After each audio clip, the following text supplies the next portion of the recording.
Hello दोस्तों, आप सभी का मेरे यूट्यूब चैनल में स्वागत है। दोस्तों, आज हम सामान्य अध्ययन के प्रश्नों का प्रैक्टिस सेट पढ़ेंगे। दोस्तों वीडियो को पूरा देखिए, हर प्रश्न को एक नज़र जरूर देखिए। दोस्तों शुरू करते हैं। दोस्तों आज के प्रश्न, पहला प्रश्न, ऋग्वैदिक काल में पशुचारण योग्य भूमि को कहा जाता था। पहला प्रश्न, ऋग्वैदिक काल में पशुचारण योग्य भूमि को कहा जाता था। उर्वरा कहा जाता था, चारागाह कहा जाता था, रिवल्य कहा जाता था, स्रोता कहा जाता था।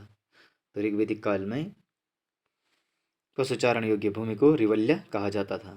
ऑप्शन सी सही है। दोस्तों प्रश्न संख्या 2, सुदर्शन झील का जीर्णोद्धार किस शासक ने करवाया था?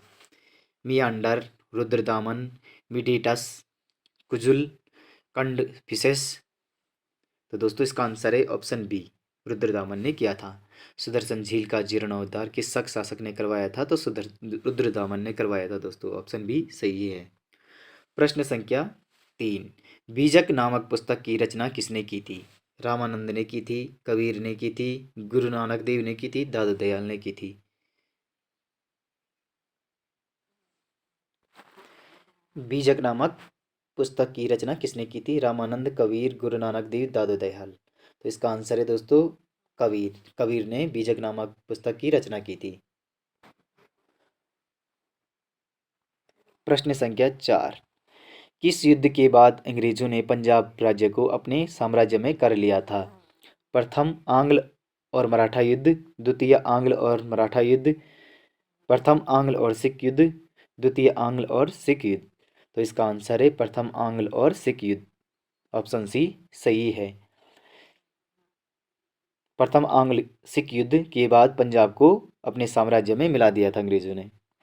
प्रश्न संख्या 5, भारत के आर्थिक विकास के लिए आर्थिक नियोजन का प्रारूप किस देश ने अपनाया गया? भारत के आर्थिक विकास के लिए आर्थिक नियोजन का प्रारूप किस देश से अपनाया गया है?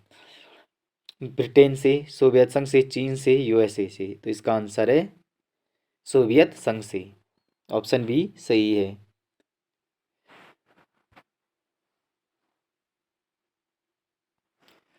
दोस्तों साथ में वीडियो को लाइक और चैनल को सब्सक्राइब भी करते जाइए। प्रश्न संख्या 6, किस जल संधि को आंसुओं का प्रवेश द्वार कहा जाता है? किस जल संधि को आंसुओं का प्रवेश द्वार कहा जाता है? हॉर्मुज जल संधि को, बास्फोरस जल संधि को, बॉम एल मेडेब जल संधि को, कुक जल संधि को। तो इसका आंसर है बॉम एल मेडेब जल संधि को। ऑप्शन सी सही है।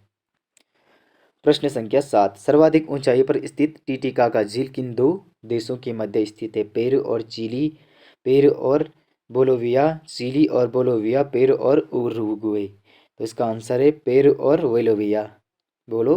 बोलीविया के बीच। टीटीकाका झील किन देशों के मध्य स्थित है? तो पेरू और बोलीविया के मध्य स्थित है। प्रश्न संख्या 8, विश्व प्रसिद्ध नियाग्रा जलप्रपात किस नदी पर स्थित है?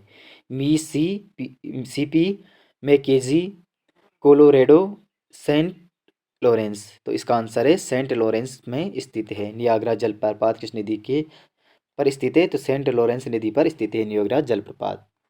प्रश्न संख्या 9, कपास की खेती के लिए कौन सी मिट्टी उपयुक्त है? जलोढ़ मिट्टी, काली मिट्टी, लाल मिट्टी, लेटराइट मिट्टी। तो कपास की खेती के लिए काली मिट्टी उपयुक्त है। ऑप्शन बी सही है। प्रश्न संख्या 10, पूर्व का पेरिस किस नगर को कहा जाता है?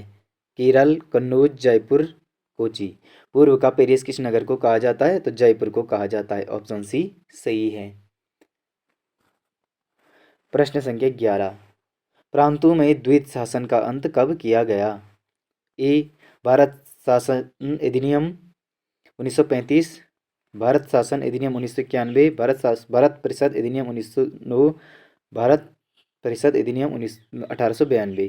तो इसका आंसर है ऑप्शन ए, भारत शासन अधिनियम 1935 के द्वारा प्रांतों में द्वैत शासन का अंत किया गया। प्रश्न संख्या 12, ऑस्ट्रेलिया के संविधान से भारतीय संविधान में कौन सा तत्व शामिल किया गया? नीति निर्देशक तत्व, मौलिक अधिकार, समवर्ती सूची, संघीय सूची। तो इसका आंसर है समवर्ती सूची को शामिल किया गया ऑस्ट्रेलिया के संविधान से। दोस्तों वीडियो को लाइक और चैनल को सब्सक्राइब भी करते जाइए साथ में। प्रश्न संख्या 13, मौलिक कर्तव्यों को किसकी सिफारिश पर भारत की संविधान में शामिल किया गया? मौलिक कर्तव्यों को किसकी सिफारिश पर भारत के संविधान में शामिल किया गया? स्वर्ण सिंह समिति, दिनेश गोस्वामी समिति, बलवंत राय मेहता समिति, अशोक मेहता समिति। इसका आंसर है स्वर्ण सिंह समिति, ऑप्शन ए सही है।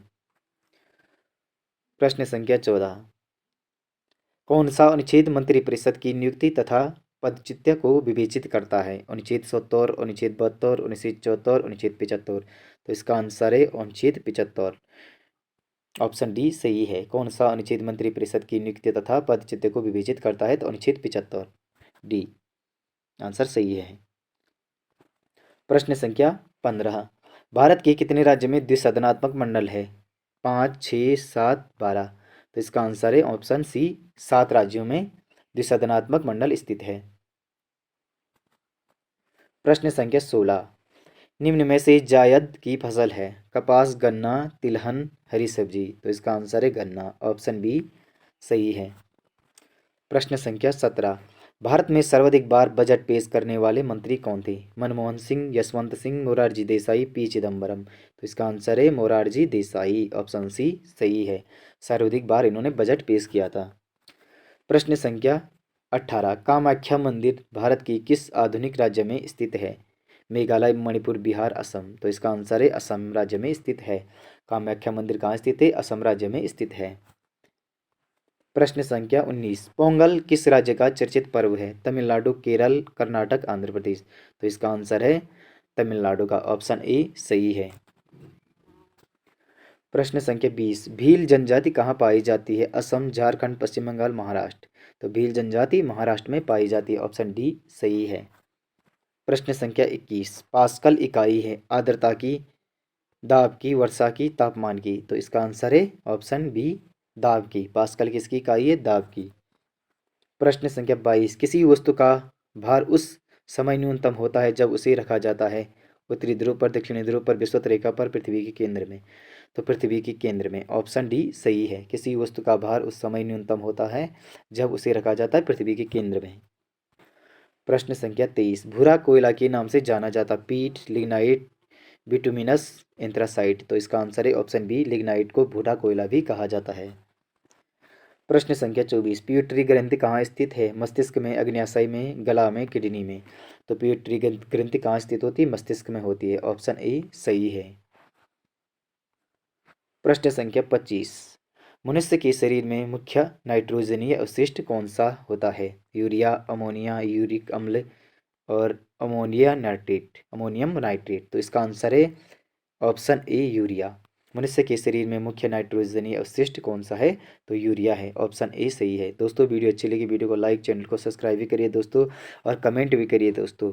मिलते हैं अगली वीडियो में, धन्यवाद दोस्तों।